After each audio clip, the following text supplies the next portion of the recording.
De quoi est composé un PLUiH et quelles sont ses étapes? Le contexte et cadre juridique du PLUiH. La loi ALUR de 2014 permet de fusionner les plans locaux d'urbanisme intercommunaux et le programme local de l'habitat. C'est le choix qu'a retenu la communauté d'agglomération. Ce document doit respecter un cadre juridique. Mais dans quel cadre et contexte ces documents s'inscrivent-ils? Le PLUiH doit respecter différentes règles et prendre en compte différents documents de rang supérieur à lui. Les lois, dont les lois Grenelle 1 et 2 de 2009 et 2010 et Climat et Résilience de 2021, qui placent les questions environnementales au centre des préoccupations. Elles fixent notamment l'ambition du ZAN, zéro artificialisation nette des sols, d'ici 2050. Le PLUiH devra ensuite prendre en compte le SRADET, Schéma régional d'aménagement, de développement durable et d'égalité des territoires de la région Hauts-de-France, le SCOT, Schéma de cohérence territoriale, le Plan climat-air-énergie territorial 2020-2026, PCAET, et ses ambitions en les déclinant. Enfin, le PLUiH devra traduire les ambitions du projet de territoire 2022-2032. Le zéro artificialisation nette, qu'est-ce que c'est? C'est une ambition au niveau national de réduire de 50% le rythme de consommation puis d'artificialisation des espaces naturels, agricoles et forestiers.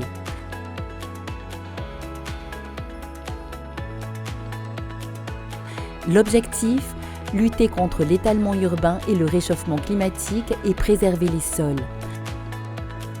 À terme, toute surface urbanisée devra être compensée par la renaturation, permettant de rendre d'autres espaces à la nature. De quoi est composé le PLUiH? Le PLUiH est composé de un rapport de présentation qui expose le diagnostic, un projet d'aménagement et de développement durable, PADD, qui est le projet stratégique en matière d'aménagement et d'urbanisme, un règlement graphique, aussi appelé plan de zonage, qui délimite les zones sur le territoire, urbaines, à urbaniser, agricoles, naturelles, un règlement écrit qui fixe les règles applicables à l'intérieur de chaque zone, une ou plusieurs orientations d'aménagement et de programmation, OAP, qui fixe des règles particulières d'aménagement sur certains secteurs ou zones, un programme d'orientation et d'action, POA, qui cadre la politique de l'habitat du territoire.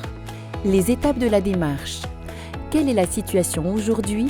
Le diagnostic dresse un état des lieux exhaustif du territoire. Quel territoire souhaitons-nous demain? Le PADD définit les grandes orientations de développement pour les 15 prochaines années. Où et comment construire? Le règlement détermine les règles de constructibilité sur chaque parcelle. Quel cadre pour le logement et l'habitat?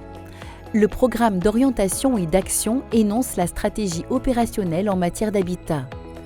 Qu'en pensent les partenaires et la population?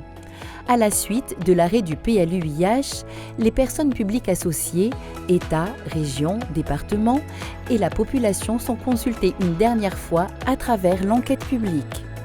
Une fois ces 4 étapes réalisées, le PLUiH entre en vigueur et s'applique pour les nouvelles autorisations d'urbanisme.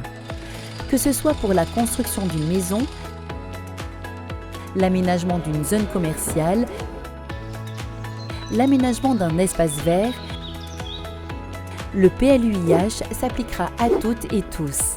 Ces règles, objectifs et orientations en matière d'aménagement, de logement et d'habitat devront donc être respectées.